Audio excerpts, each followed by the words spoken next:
স্বাস্থ্যই সকল সুখের মূল। স্বাস্থ্য ঠিক রাখার জন্য ব্যায়ামের বিকল্প নেই। আর ব্যায়ামে পার্শ্ব প্রতিক্রিয়াহীন গুরুত্বপূর্ণ ব্যায়াম হচ্ছে যোগব্যায়াম। আজকে আমরা দেখাবো যোগব্যায়ামের একটি মহা গুরুত্বপূর্ণ আসন, ডায়াবেটিস নিরাময় ও প্রতিরোধক আসন জানুশিরাসন।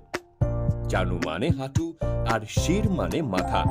মাথাটা হাঁটুতে লাগানোর চেষ্টাই হলো জানুশিরাসন। কিভাবে মাথাটা হাঁটুতে লাগাবেন?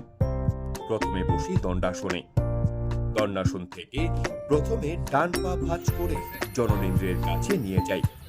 বাম পা সোজাই থাকবে, হাঁটু ভাঁজ হবে না। এই অবস্থায় দুই হাত উপরে এমন ভাবে তুলি যাতে হাতের বাহু কানের কাছে লেগে থাকে। এবার হাতের বৃদ্ধা আঙ্গুলে আঙ্গুলে লক্ষ্য করে সামনে পায়ের পাতা ধরার চেষ্টাই হলো জানুশিরাসন। প্রথম অবস্থায় ধরতে পারবেন না। ধরতে না পারলেও কোনো অসুবিধা নেই, চেষ্টা করলেও সমান উপকার। এভাবে অন্য পায়ের সাথে মাথা লাগানোর চেষ্টা করি। মনে রাখতে হবে, যাদের উচ্চ রক্তচাপ, কোমরে প্রচন্ড ব্যথা বা ডাক্তারের নিষেধ আছে, তারা সামনে ঝোঁকার এই আসন করবেন না। জানুশিরাসন অভ্যাসে অগ্নাশয়ে চাপ পড়ায় অগ্নাশয় সুস্থ ও সবল থাকে। এতে ডায়াবেটিস রোগ হতে পারে না।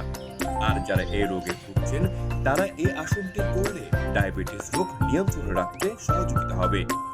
এছাড়াও পেটে চর্বি জমতে পারে না এই আসনে।